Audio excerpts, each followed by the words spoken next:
I never expected to be sitting in this cold conference room at Patterson & Associates law firm, watching my family's legacy being divided like scraps at a dinner table. The mahogany walls seemed to close in as Mr. Patterson adjusted his gold-rimmed glasses, his weathered hands carefully arranging the documents that would change everything. As per your father's final wishes, he began, his voice carrying the weight of 30 years of family history. Davidson Technologies, including all subsidiaries, properties, and assets valued at approximately $247 million, will be transferred to Marcus Davidson. My brother Marcus couldn't hide his smirk as he sat across the table in his perfectly tailored suit. He'd always been the golden child, the one groomed to take over the family empire since childhood. Even now, at 32, he carried himself with that same entitled confidence that made me want to scratch the smugness off his face. "Thank you, Mr. Patterson," Marcus said smoothly, already reaching for the papers. "I assure you the company will continue its legacy of excellence under my leadership." I sat there silently, my hands clasped tightly in my lap. At 28, I'd spent the last 6 years building my own division within Davidson Technologies, turning a struggling research department into one of our most innovative sectors. Not that it mattered now. Mr. Patterson cleared his throat, turning to the next page. "To Sophia Davidson," he continued, his eyes meeting mine with what almost looked like pity. "Your father has left the old Davidson farmland, approximately 200 acres in Marshall County." The room fell silent. Even Marcus stopped his self-satisfied paper shuffling to stare at me. "The empty field?" I finally managed, my voice barely above a whisper. "Dad left me Grandpa's old farm?" "The property has been in the family for 3 generations," Mr. Patterson added, as if that somehow made up for its worthlessness. "Your grandfather was quite attached to it." Of course he was. Grandpa James had spent his final years out there, holed up in that dilapidated barn, working on what everyone assumed were the delusions of a brilliant mind gone eccentric. Dad had written it off as a worthless piece of land, good for nothing but collecting property taxes. "Well," Marcus chuckled, straightening his Italian silk tie, "I suppose that's fitting. You always did like playing in the dirt with your science experiments, Soph." I gritted my teeth, remembering the countless nights I'd spent in the company labs, developing new sustainable energy solutions that Marcus had dismissed as hippie projects. Now he would have the power to shut down all my research, redirect funds to his precious profit margins, and probably lay off half my team.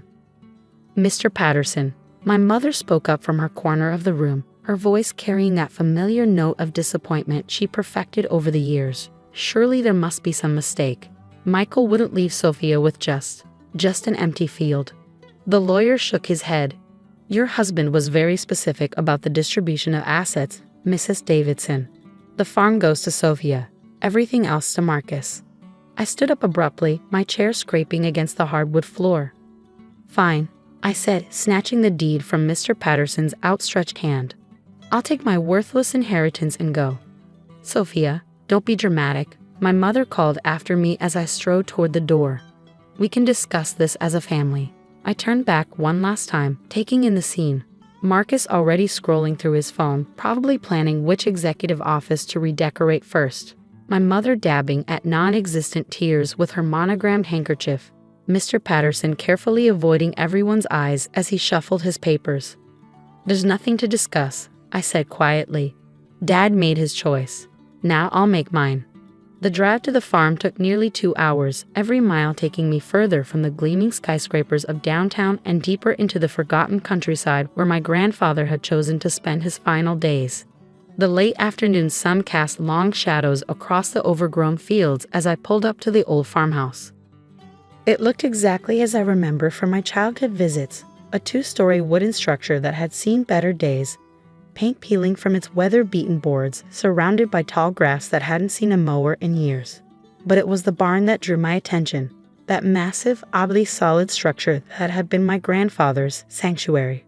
I remember him working there late into the night, the barn's windows glowing with an eerie blue light that none of us could explain.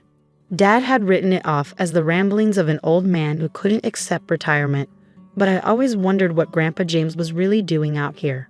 The barn door creaked protest as I pushed it open, sending up clouds of dust that danced in the fading sunlight.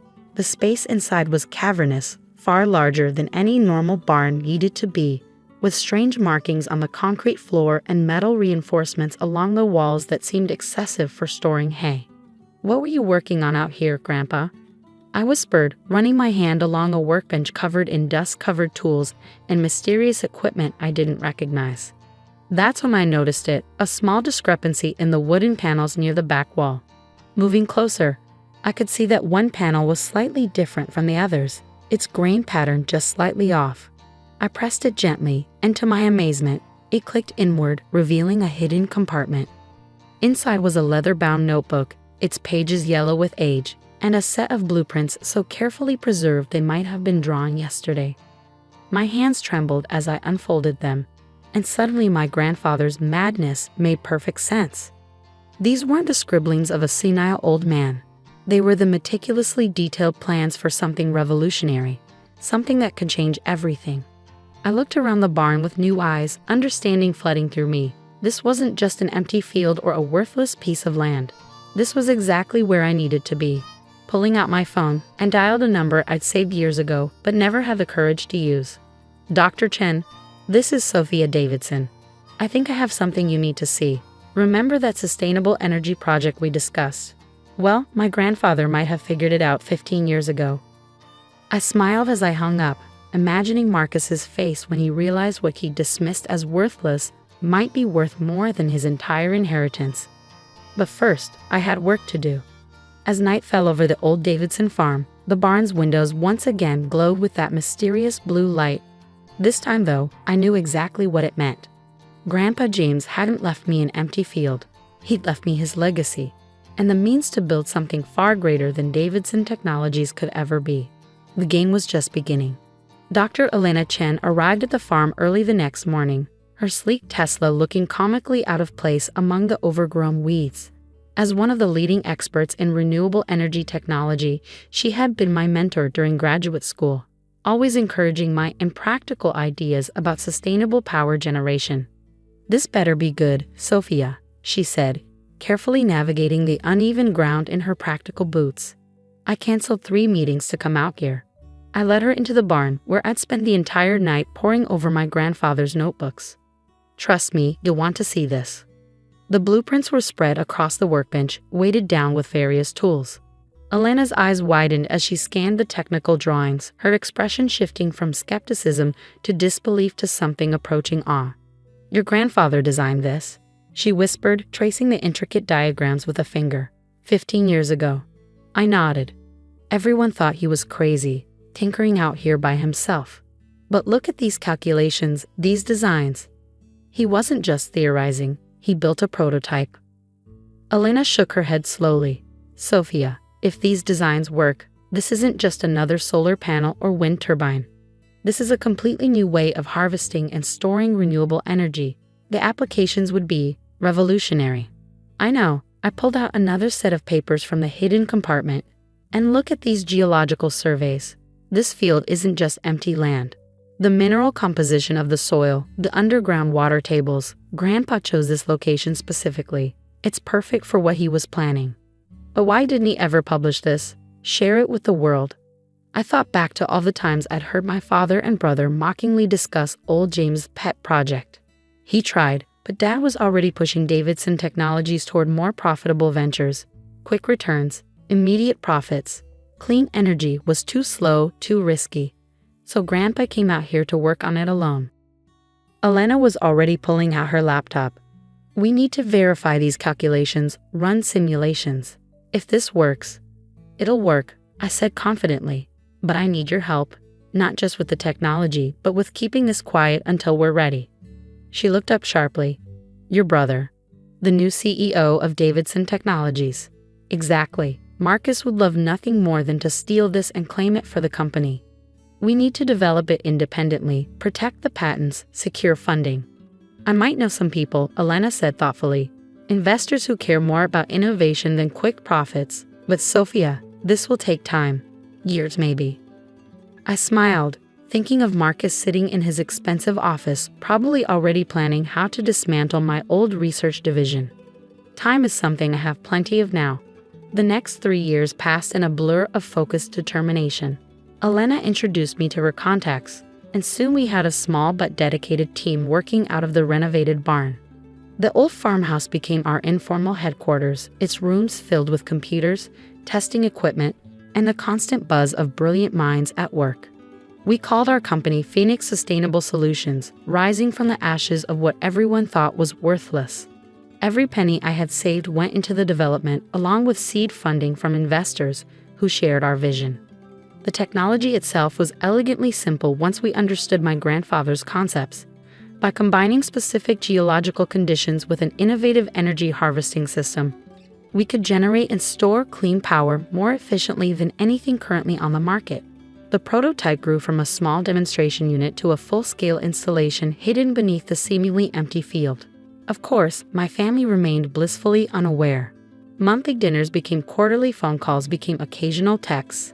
Marcus was too busy running Davidson Technologies into the ground to care about his sister's hobby farm. I heard bits and pieces from former colleagues. Marcus had indeed shut down my research division, redirecting resources to proven profit centers. Innovation stagnated. Stock prices began to slip. But he maintained his arrogant certainty that he knew best. Then came the day we'd been waiting for. Our patents were secure, our testing complete, and major energy companies were practically begging to license our technology. It was time to go public. The morning of our press conference, I stood in the farmhouse's freshly renovated kitchen, watching news vans pull up to what they probably expected to be a quaint country backdrop. Elena joined me, coffee in hand. "Ready for this?" I nodded, straightening my jacket. No designer labels, just clean professionalism. Almost. Just one thing left to do. I pulled out my phone and dialed my mother's number. "Sophia, this is unexpected. We haven't heard from you in months." "Hi, Mom. Turn on channel 7 in about an hour.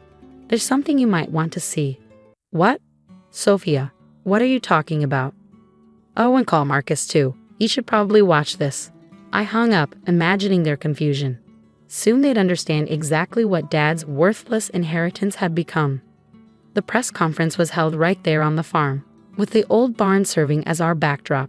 Reporters and industry representatives filled rows of chairs on the lawn, while cameras broadcasted live across multiple networks. I stepped up to the podium, feeling the weight of my grandfather's vision finally coming to fruition. 3 years ago, I inherited this seemingly empty field. I began, my voice steady and clear. Today, beneath these grounds lies the future of sustainable energy. The presentation that followed left the audience stunned. Our technology wasn't just innovative, it was revolutionary. Testing had shown energy generation rates 300% more efficient than current methods, with storage capabilities that solved the biggest challenges in renewable power. Phoenix Sustainable Solutions is proud to announce partnerships with major utility companies across 3 continents, I concluded. Our first large-scale installation will begin next month, with projected completion in early 2024. The questions came rapid fire after that. But the one I was waiting for finally came from a familiar face, a reporter I recognized from Davidson Technologies' press pool. "Ms. Davidson, your brother Marcus Davidson is CEO of Davidson Technologies, a company known for opposing renewable energy development. Any comment on this family division?" I smiled, thinking of my grandfather and his quiet determination. Sometimes the most valuable inheritances aren't the ones that look impressive on paper. My grandfather James Davidson saw the future on this empty field. I'm just making his vision reality. My phone began buzzing immediately after the conference. Marcus, Mother, even Dad's old business partners. I let them all go to voicemail. Instead, I walked out to the field as the sun began to set, feeling the hum of power beneath my feet. Clean, sustainable energy flowing from the installation my grandfather had only dreamed of. The next morning's headlines told the story. Phoenix Sustainable Solutions revolutionizes clean energy market. Davidson Hair transforms worthless inheritance into billion-dollar innovation. Davidson Technologies stock plummets as sister company soars. But my favorite was the email that arrived from Elena, containing a single line. "Your grandfather would be proud." She was right. In the end, I hadn't just proven my family wrong. I'd built something that would actually make a difference in the world. The empty field they dismissed had become the foundation for a new future. Marcus could keep his dying company. I had something better, a legacy worth building. As I stood in my grandfather's old barn, now transformed into a state-of-the-art research facility, I thought about that day in a lawyer's office. They thought they were pushing me aside, giving me the leftovers of the family fortune. Instead, they'd given me exactly what I needed, the space to create something extraordinary. Sometimes the best revenge isn't about getting even. It's about proving that what they thought was worthless was valuable all along, just like my grandfather had known it would be. The morning my father died, I was in the middle of closing our biggest acquisition deal of the year.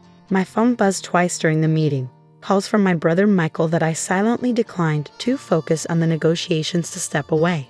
It wasn't unusual for him to call multiple times when he wanted something. Patience had never been his strong suit. The third call came from St. Mary's Hospital. By then, it was too late. Ms. Alexandra Chen. The nurse's voice was gentle but clinical. I'm calling about your father, James Chen. There was a massive heart attack. We did everything we could, but... The rest of her words faded into a dull roar as my world tilted sideways. My father, the titan of Chen Industries, the man who seemed invincible even at 68, was gone. Just like that, in the middle of a regular Tuesday, while I was arguing about profit margins and market projections. I don't remember leaving the meeting or driving to the hospital. The next clear memory I have is standing in the hallway outside the cardiac unit, staring at my brother Michael's back as he spoke in hushed tones with our father's personal physician, Dr. Harrison. Even from behind, I could read the tension in Michael's shoulders, the way his hands kept clenching and unclenching at his sides. Ally, he turned at the sound of my heels on the linoleum, his face a mask of grief and something else I couldn't quite read. Where were you? I called twice. I was in the Miller acquisition meeting, I said, my voice sounding strange and distant to my own ears. I didn't know it was about Dad. Of course you were working, he scoffed, that familiar note of derision creeping into his tone. Always the perfect corporate princess, aren't you? Too busy to even answer your phone when your father is dying. The words hit like a physical blow. But I was too numb to argue. Michael had always been like this, quick to anger, quick to blame, especially when it came to me. As the older sibling and only son, he'd grown up expecting to inherit everything, to be our father's natural successor. Instead, Dad had made us co-CEOs 3 years ago, splitting the leadership of Chen Industries between us. Michael never forgave either of us for that decision. The next few days passed in a blur of funeral arrangements, press releases, and endless meetings with the board of directors. Chen Industries was a publicly traded company now, but the Chen family still held controlling interest. With Dad gone, questions about succession and leadership needed to be addressed quickly to maintain market stability. I threw myself into the work, finding comfort in spreadsheets and policy documents while Michael handled the more public aspects of our father's passing. He'd always been better at that part anyway. The handshakes, the sympathetic smiles, the quiet assertions that Chen Industries would remain strong and stable through this transition. It wasn't until a week after the funeral that I finally made it to Dad's house. I needed to start going through his personal effects, deciding what to keep and what to donate. The housekeeper, Mrs. Zhang, let me in with red-rimmed eyes. Mr. Michael was here yesterday, she told me, wringing her hands in her apron. He took some papers from your father's study, said it was important company business. Something about her tone made me pause. What kind of papers? I'm not sure, Miss Alexandra. He spent several hours in there, going through the filing cabinets. He seemed agitated. The study was Dad's sanctuary, a wood-paneled room that smelled of leather and his favorite cigars. I'd spent countless hours here as a child, sitting cross-legged on the floor while he worked at his massive mahogany desk, occasionally asking me questions about my day or helping me with my math homework. Now, standing in the doorway, I could see signs of Michael's searching. Cabinet drawers slightly ajar, papers not quite aligned, books askew on their shelves. Whatever he'd been looking for, he hadn't been careful about covering his tracks. I was about to leave when something caught my eye.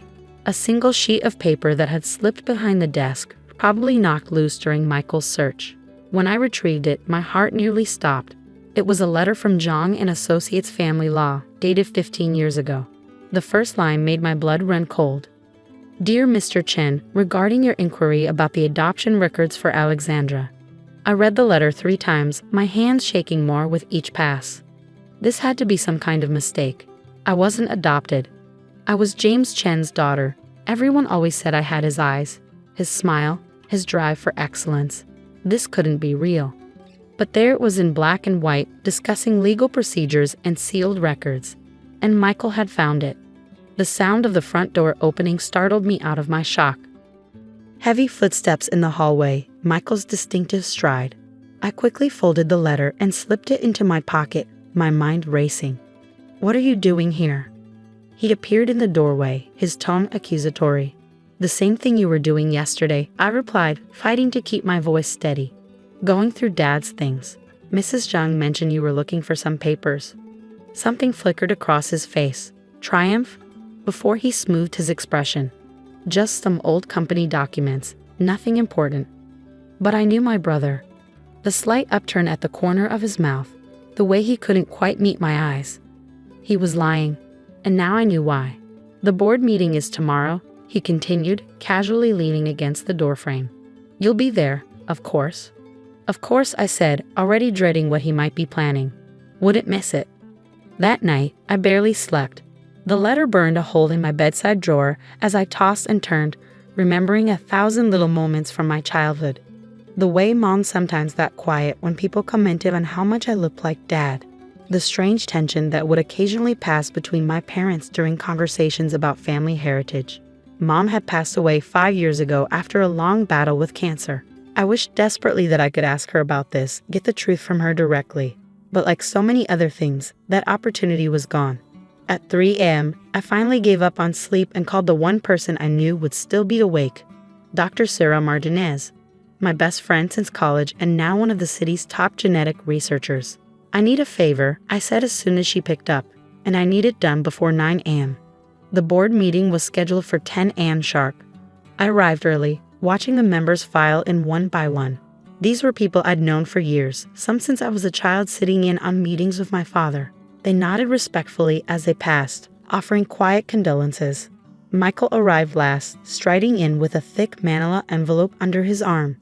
He didn't look surprised to see me. If anything, his smile grew wider. "Before we begin," he said once everyone was seated, "I have an important announcement to make, one that will significantly impact the future leadership of Chen Industries." This was it. I gripped the arms of my chair, bracing myself for what was coming.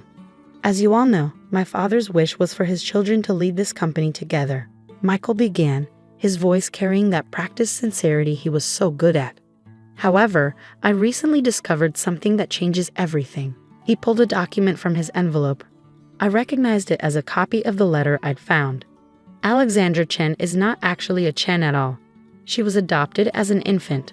The room erupted in murmurs. I could feel every eye turn to me, some with shock, others with pity. Michael wasn't done. "Blood is thicker than water, sister," he said, emphasizing that last word with just enough doubt to make it sting. "The Chen family built this company. Chen blood should lead it. I moved to have Alexandra removed from her position as co-CEO, effective immediately." I let the chaos swirl around me for a moment, waited for Michael's smile to reach its peak of triumph. Then I slowly opened my purse and withdrew my own envelope. "You're right about one thing, Michael," I said, keeping my voice clear and steady just like Dad had taught me. "Blood is thicker than water." The silence in the boardroom was absolute as I stood, smoothing down my charcoal gray blazer, the one Dad had given me for my last birthday. "Before anyone votes on Michael's motion, I think we should review all the evidence, don't you?" Michael's smile faltered slightly. "The adoption papers speak for themselves, Alexandra. There's nothing else to discuss."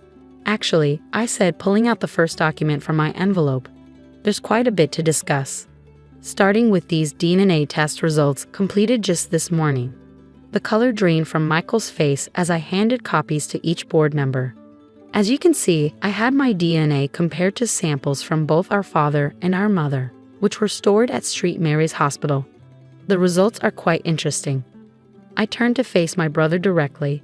"I am, without any doubt, James Chen's biological daughter. In fact, I share more genetic markers with him than you do, Michael. Would you like to explain that?" He shot to his feet, sending his chair crashing backward. "This is ridiculous. Those results are obviously fake. Dr. Sarah Martinez from the National Genetics Institute supervised the testing personally. I continued calmly. She's on standby to verify the results via video call if anyone has questions. But that's not even the most interesting part. I withdrew another document, this one yellowed with age. This is a letter from Mom to Dad, dated a year before I was born. I found it last night in Dad's safe deposit box. Would you like me to read it to everyone, Michael? Or would you prefer to tell them yourself about how Mom had an affair with her tennis instructor while Dad was away on business trips? The boardroom erupted again, but I kept my eyes fixed on my brother. His face had gone from white to gray, his hands trembling as he gripped the edge of the table. You're lying, he whispered, but there was no conviction in his voice. Mom confessed everything to Dad before I was born. I said, my voice softening slightly. They worked through it, decided to stay together. Dad raised you as his own, never treating you any differently. He loved you, Michael. We all did. That's impossible, he stammered, but I could see the memories clicking into place. The subtle differences in his appearance from Dad's side of the family that everyone had always politely ignored. The way Mom would sometimes get teary-eyed when he won tennis tournaments in high school. Dad knew that blood wasn't what made a family. I continued, addressing the board now. He chose to keep this secret to protect both Michael and our mother's reputation. And he chose to make us co-CEOs because he believed in both of our abilities, regardless of biology. I placed my hand on the stack of documents in front of me. I have no intention of using this information to challenge Michael's position in the company. That's not what Dad would have wanted. But I will not stand by and let him use false accusations to seize control. Mr. Thompson, the head of the board and Dad's oldest friend, cleared his throat. I think we've heard enough. Michael, do you wish to withdraw your motion? My brother stared at the DNA results in front of him, his whole world visibly crumbling. Slowly, he nodded. Then this meeting is adjourned, Mr. Thompson announced. Alexandra, Michael, please remain behind. The other board members filed out, some shooting sympathetic glances our way, others clearly trying to hide their fascination with this family drama. Once we were alone, Mr. Thompson sighed heavily. James told me everything years ago, he'd admitted. Made me promise to keep the papers safe, just in case something like this ever happened.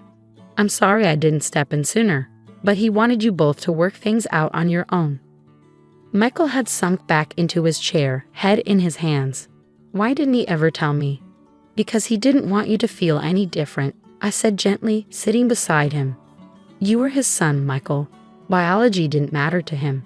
I've been so angry, he whispered, so jealous of how he always praised you, how he trusted you with more responsibility.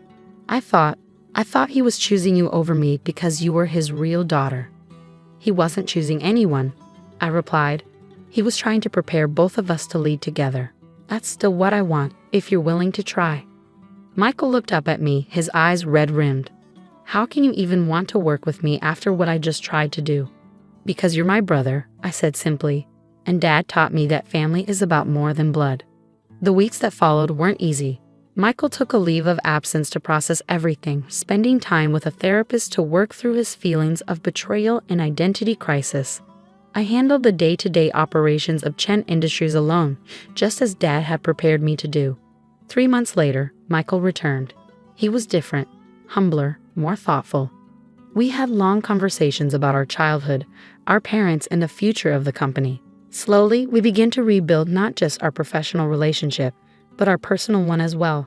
A year after Dad's death, we finally held the memorial service he had requested in his will, standing in his favorite garden at the Chen estate.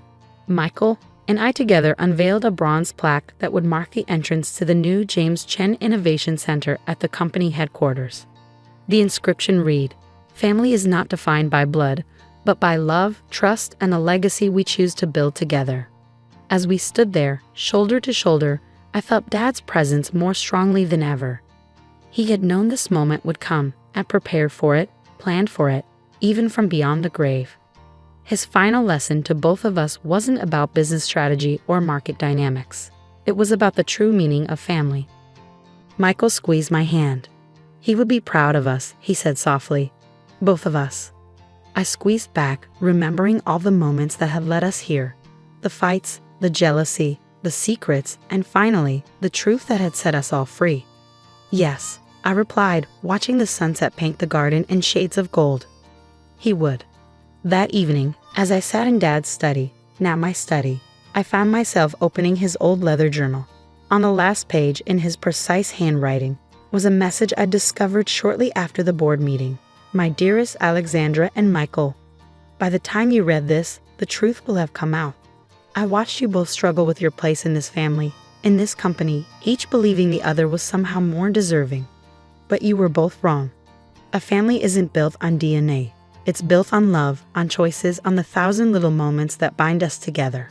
Just as a company isn't built on titles or ownership percentages, but on vision, dedication, and trust. I chose to keep Michael's paternity a secret, not to deceive, but to protect. And I chose to make you co-CEOs not because of or in spite of biology, but because together, you are stronger than either of you are alone. Michael has your mother's passion, her ability to connect with people, her drive to prove herself. Alexandra, you have my analytical mind, my patience, my ability to see the longer game. Together you are everything I could have hoped for in my successors. Remember this, the strongest bridges are built not with a single beam, but with many working in harmony to support each other. Take care of each other, take care of our legacy, and know that I am proud of you both, my children, in every way that matters. All my love, Dad. I closed the journal, running my fingers over the worn leather cover. Outside my window, I could see the lights of the city sparkling like stars, the Chin Industries Tower standing tall among them. Tomorrow, Michael and I would begin planning the company's next expansion, working together as true partners for the first time. Dad was right. The strongest bridges are built with many beams, and sometimes the bridges we need to build most are the ones that span the distances between our hearts.